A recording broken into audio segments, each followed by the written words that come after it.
መቼም በህይወት ዘመናችን ከተመለከትናቸው አስገራሚ ጨዋታዎች የትላንትናው አንደኛ መሆኑ አይቀርም። ቢያንስ አንደኛ ካልሆነ ከአስገራሚዎቹ መካከል አንደኛው ግን ሊሆን እንደሚችል እርግጥ ነው። ኢንተር ሚላን 4-3 በሆነ ውጤት ባርሰሎናን ማሸነፍ ችሏል። በድምር ውጤት 7-6 አሸንፎ የቻምፒየንስ ሊግ ፍጻሜ ተፋላሚ መሆኑን አረጋግጧል። 13 ጎሎች በሁለት ዙር መርሃ ግብሮች ተመለከትን። ይሄ ታዲያ ከድራማ ውጪ ምን ሊባል ይችላል? የእግር ኳስ ጨዋታ ሳይሆን ሲኒማ ነው የሚመስለው። በጣም ቆንጆ ደራሲ፣ በጣም ምርጥ ዳይሬክተር ቅምር አድርገው የሰሩት ሲኒማ እንጂ የእግር ኳስ ጨዋታ አይመስልም። ስታዲየም ውስጥ መታየት የሌለበት ጨዋታ ነው ይሄ። በየሲኒማ ቤቶቹ በሰልፍ ተደርድረን ማየት ያለብን ጨዋታ ነበረ። ውድ የሸጋ ስፖርት ተከታታዮች ቻናላችንን ሰብስክራይብ በማድረግ ቤተሰብ እንድትሆኑ በአክብሮት እንጠይቃለን። ላውታሮ ማርቲኔዝ፣ ሃካን ቻላኖግሉ፣ ፍራቴሲ እና አሴርቢ ጎሎቹን አስቆጥረውለታል። ለባርሰሎና ኤሪክ ጋርሲያ፣ ዳኒ ኦልሞ እና ራፊና ጎሎቹን ማስቆጠር የቻሉ ተጫዋቾች ናቸው። ይህንን ጨዋታ ኢንተር ሚላን እንደ ባለፈው የመጀመሪያ ዙሩ መርሃ ግብር መምራት ችሏል። አስቀድሞ ጎል ያስቆጠረው ኢንተር ሚላን ነው። አንጋፋው የ37 ዓመቱ ተከላካይ ፍራንቼስኮ አቼርቢ ደግሞ ወደ አሸናፊነት እንዲንደረደሩ ምክንያት የሆነ ከተስፋ መቁረጥ ያዳነ ጎል ያስቆጠረ ተጫዋች ነው። በባከነ ሰዓት የተቆጠረ ጎል ወደ ጭማሪ ሰዓት በሳንሴሮ ወሰዳቸው። ከ10 ዓመት በኋላ የመጀመሪያ የቻምፒየንስ ሊግ ፍጻሜ መርሃ ግብርን ለማድረግ ከጫፍ ደርሶ የነበረው ባርሰሎና 2 ደቂቃ ብቻ የቀረው ባርሰሎና ሊሰናበት ግድ ብሎታል። በመጀመሪያው አጋማሽ ኢንተር ሚላን በመጀመሪያው ዙር ባርሰሎና ላይ እንዳደረገው 2 ጎሎችን ማስቆጠር ችለዋል። ላውታሮ ማርቲኔዝ 21ኛው ደቂቃ ላይ ጎል ማስቆጠር ችሏል። ዳንዘል ደምፍሪስ የባርሰሎና ተጫዋቾች የሰሩትን ስህተት ተጠቅሞ ለቡድን አጋሩ አመቻችቶ አቀብሏል።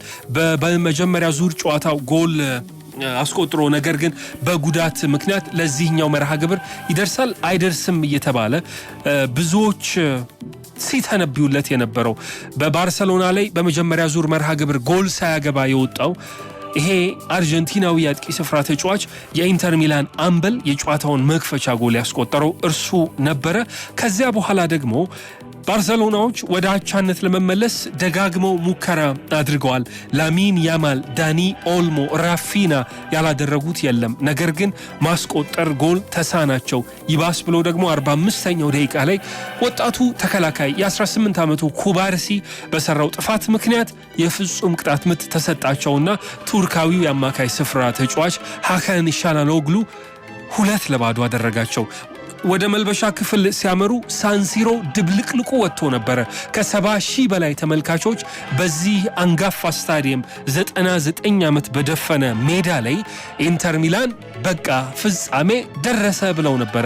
ምክንያቱም በመጀመሪያው አጋማሽ 2-0 መርተው በድምር ውጤት ይህንን ጨዋታ 5-3 እየመሩ ነበረ። ግን ከመልበሻ ክፍል ሲወጡ ሁለተኛው አጋማሽ ላይ ደግሞ ያየነው ሌላ ድራማ ነው። ሌላ ደግሞ አዲስ ክስተት። ላሚን ያማል የሚቆም አይነት ተጫዋች አልነበረም። በአንድ ተጫዋች ሞከሩ፣ በሁለት ተጫዋች ሞከሩ፣ በሶስት ተጫዋች ሞከሩ። ይሄ ተጫዋች የሚቆም አይነት ተጫዋች አይደለም። ነገር ግን የጨዋታውን ልዩነት መፍጠር የቻለው ላሚን ያማል ወይ ደግሞ ራፊና ሳይሆን ሌላኛው ተጫዋች ነበረ።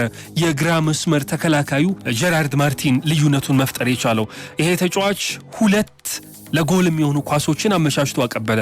አንደኛው ለመስመር ተከላካዩ ኤሪክ ጋርሲያ ጁል ኩንዴ ባለመኖሩ ምክንያት የቀድሞ የማንቸስተር ሲቲ ተጫዋች በዚያው በላማሲያ ያደገው ተጫዋች ነው ጎሉን ማስቆጠር የቻለው። ነፍስ ዘራባቸው ባርሰሎናዎች ላይ።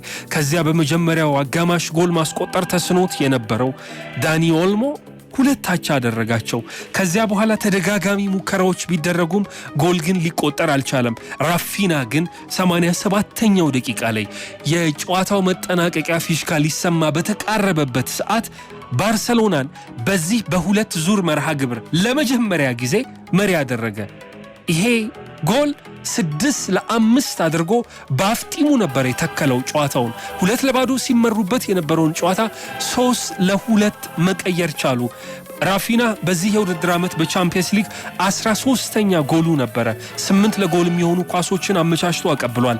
21 ጎሎች ላይ ለባርሴሎና በቀጥታ ተሳትፏል። በአንድ የውድድር ዓመት በጣም ብዙ የቻምፒየንስ ሊግ ጎሎች ላይ በመሳተፍ ከክርስቲያኖ ሮናልዶ በመቀጠል ሁለተኛው ተጫዋች ሆኗል። 21 ጎሎች ላይ በመሳተፍ ላሚን ያማል ጨዋታውን መጨረስ ይችል ነበረ። ነገር ግን የ36 ዓመቱ ግብ ጠባቂ ያን ሶመር የሚቀመስ አልሆነም። የላሚን ያማልን ተደጋጋሚ ሙከራዎች ሲያድንበት ከረመ። ደግሞ አንግሉም አገዛቸው። ሮበርት ሌቫንዶውስኪ ተቀይሮ ገባ። ይሄ ፖላንዳዊ ተጫዋች ኳስና መረብን ለወትሮ ቢሆን ኖሮ ከ199 ጊዜ ያስቆጥረው ነበረ በግንባሩ ገጭቶ። ግን ትላንትና ይሄ አልሆነም። ያቺ አንደኛዋ አጋጣሚ ነበረችና ኢላማውን ሳይጠብቅ ወጣ። ከዚያ በኋላ የ37 ዓመቱ ፍራንቼስኮ አቼርቢ በጣሊያን ያልተዘዋወረበት ክለብ የለም፣ ያልረገጠው ሜዳ የለም። ኤሲ ሚላን፣ ላዚዮ፣ ሳሱዎሎ፣ ጄኑዋ በሌሎችም ብዙ ክለቦች የተጫወተው አንጋፋው የመሃል ተከላካይ ተስፋ አልቆርጥም አለ። ዛሬማ የመጨረሻችን አይሆንም አለ። ፍራንቼስኮ አቼርቢ ከመሃል ተከላካይነት ወደ አጥቂነት ተቀየረ። ከዛ ደንዘል ደምፍሪስ አመሻሽቶ አቀበለውና ወደ ጎልነት ቀየረ። 93ኛው ደቂቃ ላይ ነው ይሄ የሆነው። የባከን 5 ደቂቃ ተጨምሮ 93ኛው ላይ ፍራንቼስኮ አቼርቢ ቡድኑን አቻ አደረገ። ያውም ደግሞ ያገባው እንደ ተከላካይ ወይ በግንባሩ ወይ ተጨራርፎ አይደለም፣ በቀኝ እግሩ ነው። ልክ እንደ አጥቂ ያስቆጠረው 3 ሆነ። በዚህ ጨዋታ ላይ ደንዘል ደምፍሪስ ለጎል የሚሆኑ 2 ኳሶችን አመቻችቶ አቀብሏል። በድምሩ በዚህ በሁለቱ ዙር የግማሽ ፍጻሜ ጨዋታ 5 ጎሎች ላይ በቀጥታ ተሳትፏል። ከ13 ጎሎቹ በ5ቱ ይሄ የመስመር ተከላካይ ተሳትፏል። 2ቱን አስቆጥሮ 3ቱን ደግሞ አመቻችቶ አቀብሎ ከዚያ በኋላ ጭማሪ ሰዓት 30 ደቂቃ ግድ አለው። እዚህ ጨዋታ ላይ ሳንሲሮ የሚቆም አይነት ንዝረት አልነበረውም። ዳቪድ ፍራቴሲ 99ኛው ደቂቃ ላይ ኢንተር ሚላንን መሪ ዳግም አደረገ። ከዚያ በኋላ በሽቦ ፍርግርግ በኢንተር ሚላን ደጋፊዎች መሃል ተገኝቶ ደስታውን ሲገልጽ ተመለከትን። 2017-18 ሊቨርፑል ሮማን 7-6 ካሸነፈበት በኋላ በግማሽ ፍጻሜ ጨዋታ 13 ጎል ከተቆጠረበት መርሃ ግብር በኋላ ሌላ 13 ጎል ግማሽ ፍጻሜ በሁለት ዙር ተመለከትን። በቻምፒየንስ ሊግ ታሪክ በግማሽ ፍጻሜ ከ13 ጎል በላይ ገብቶ አያቅም። ኢንተር ሚላን 2023 ላይ የቻምፒየንስ ሊግ ፍጻሜ ተካፋይ ነበሩ። የዚያኔ በሮድሪ በ2024 የባሎንዶር አሸናፊ ነበረ የተሸነፉት። አሁን በ3 ዓመት ለሁለተኛ ጊዜ በሚዩኒክ አሊያንዝ አሬና የቻምፒየንስ ሊግ ፍጻሜ ጨዋታን ማግኘት ችለዋል። ውድ የሸጋ ስፖርት ተከታታዮች ቻናላችንን ሰብስክራይብ በማድረግ ቤተሰብ እንድትሆኑ በአክብሮት እንጠይቃለን። ትላንትና ፍጹም ቅጣት ምት አግኝተው ነበረ ባርሰሎናዎች፣ ግን በቪኤአር ከ16-50 ሳጥን ውጪ የነበረ ጥፋት ነው ተባለ። አጋጣሚዎችን ፈጠሩ፣ ጎሎችን ለማስቆጠር ሞከሩ፣ ጣሩ። ግን የትላንትናው የጨዋታው ኮከብ ስዊትዘርላንዳዊው ያን ሶመር ሁሉንም ከለከላቸው። ይሄ ተጫዋች በባየር ሚዩኒክ ቤት የማኑኤል ኖየርን መጎዳት ተከትሎ ነበረ ከቦሩሲያ ሞንቸንግላድባህ ግልጋሎቱን ፈልገው ሚዩኒኮች ያስፈረሙት። ግን ልክ ማኑኤል ኖየር ሲመለስላቸው አንፈልግም ብለው ሸኙት። አሁን በኢንተር ሚላን ቤት ይሄ ተጫዋች ታሪካዊ ስኬትን ለማስመዝገብ የሚዩኒክን ሜዳ ነው የሚጠባበቀው። ከተሰናበተበት አትፈለግም ተብሎ ከተሸኘበት ሜዳ የፍጻሜ ጨዋታ ግንቦት 23 የፊታችን ቅዳሜ ግንቦት 23 ያደርጋል። ተጋጣሚዎቹ ደግሞ ዛሬ ነው የሚለዩት። ይሄ ድራማ ነው። ይሄ ንጹህ ቲያትር ነበረ ትላንትና ያየ ነው።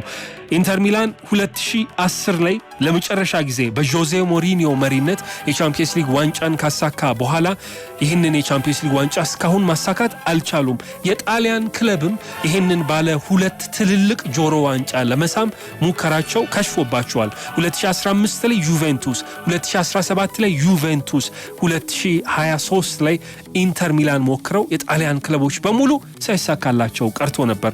አሁን ምናልባት እድላቸው ሊሆን ይችላል።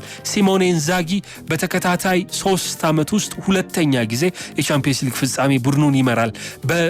ሴሪያው ይሄ ቡድን ሁለተኛ ደረጃ ላይ ተቀምጧል።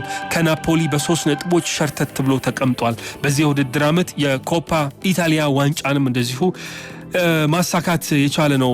3 ዋንጫዎች የኮፓ ኢታሊያ ዋንጫን ተሸንፏል። ይቅርታ በኤሲ ሚላን ነበረ ይሄ ድል የተነጠቀው።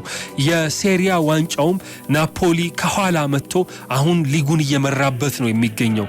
ግን የሁሉም የዋንጫዎች ሁሉ ቁንጮ የሆነውን ትልቅ ዋንጫ የማሳካት ትልቅ እድል አላቸው። ውድ የሸጋ ስፖርት ተከታታዮች ቻናላችንን ሰብስክራይብ በማድረግ ቤተሰብ እንድትሆኑ በአክብሮት እንጠይቃለን።